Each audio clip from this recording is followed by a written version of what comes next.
Hello guys, നമുക്കൊന്ന് beauty parlour വരെ ഒന്ന് പോയിട്ട് വരാം. കുറേ നാളെ അമ്മ പറഞ്ഞു മുഖത്തെ കാടും വെള്ളമൊക്കെ ഒന്ന് വെട്ടിക്കളെ. എനിക്കും തോന്നുന്നുണ്ട് മുഖം കാണുമ്പോൾ ഇതൊക്കെ ഒന്ന് വെട്ടിക്കളറായിന്ന്. നമുക്കൊന്ന് ബ്യൂട്ടി പാർലർ വരെ ഒന്ന് പോയിട്ട് വരാം. അങ്ങനെ അവിടെ ചെന്നപ്പോൾ തിരക്കുണ്ടായിരുന്നു അത്യാവശ്യം. പിന്നെ കയറി കുറേ സമയം എടുത്തിട്ട് ഇറങ്ങി കേട്ടോ. നല്ല വേദന ഉണ്ടായിരുന്നു. പിന്നെ അവിടെ നിന്ന് ഇറങ്ങി കുഴപ്പമില്ല, വേദന എടുത്താലും കുറച്ച് ബ്യൂട്ടിയൊക്കെ ആയിട്ടുണ്ട്, കുറച്ച് മേനൊക്കെ വന്നിട്ടുണ്ട്. അങ്ങനെ ബസ് കയറി മമ്മീനെ കാണിക്കാൻ പോകാം നമുക്ക്. അമ്മയാണല്ലോ ചെയ്യാൻ പറഞ്ഞത്. അപ്പം അമ്മേനെ വായിൽ നിന്ന് എന്ത് വരും നമുക്ക് നോക്കാം. പ്രത്യേകിച്ചൊന്നും വരില്ല, എന്നാലും എന്താ പറയാൻ നമുക്ക് നോക്കാം ഗൈസ്. ഞാൻ കരഞ്ഞു അമ്മ, ഞാൻ കരഞ്ഞു വേദന എടുത്തിട്ട്.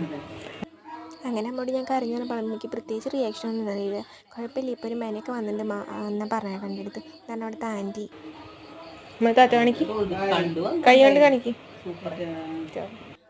അങ്ങനെ അമ്മേൻ്റെ അടുത്ത് ബായൊക്കെ പറഞ്ഞ് നമ്മളവിടെ നിന്ന് ഇറങ്ങിയിട്ടാ.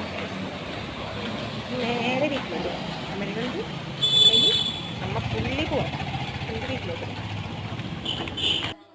പിന്നെ വിശപ്പിൻ്റെ സമയമായതുകൊണ്ട് ഒരു ഫിഷും പപ്സും വെച്ചു, അത് വെച്ചു. നേരെ വീട്ടിലേക്ക് നല്ല വിശപ്പുണ്ട്. എന്നിട്ട് എന്തെങ്കിലും നമുക്ക് മേടിക്കണമല്ലോ. അത് എടുക്കുമ്പോൾ നമുക്ക് ഒരു സാധാരണ എല്ലാവർക്കും അങ്ങനെ ഒരു ജാഗ്രത നമുക്ക് എന്തായാലും വിശപ്പ് കൂടും സ്വാഭാവികമായിട്ട്. എനിക്കും അത് മേടിച്ചു. നേരെ വീട്ടിലോട്ട്. പിന്നെ ഈ വീട്ടിൽ നിന്ന് റംബൂട്ടാൻ കേട്ടോ കുറേ ഉണ്ട്. കുറേ നിറയെ ഉണ്ടായിരുന്നു, കുറച്ചൊക്കെ വെട്ടിക്കളഞ്ഞവരും. അപ്പം നമ്മുടെ ഗിവയുടെ കാര്യം ആരും മറക്കണ്ട കേട്ടോ. സബ്സ്ക്രൈബ് ചെയ്യാണ്ട് കാണുന്നത് വെച്ചാൽ ഓടി പോയി സബ്സ്ക്രൈബ് ചെയ്തു. പിന്നെ ഇത് ഇവിടുത്തെ ഇത്തിരി ക്ലാസ്സിൽ പോയി എന്താ വെച്ചപ്പോൾ അവനെ വയ്യാന്നാട്ടാ പറഞ്ഞത്. അപ്പോൾ എത്രയുള്ള കേസ് വീട്ടിലെത്തി.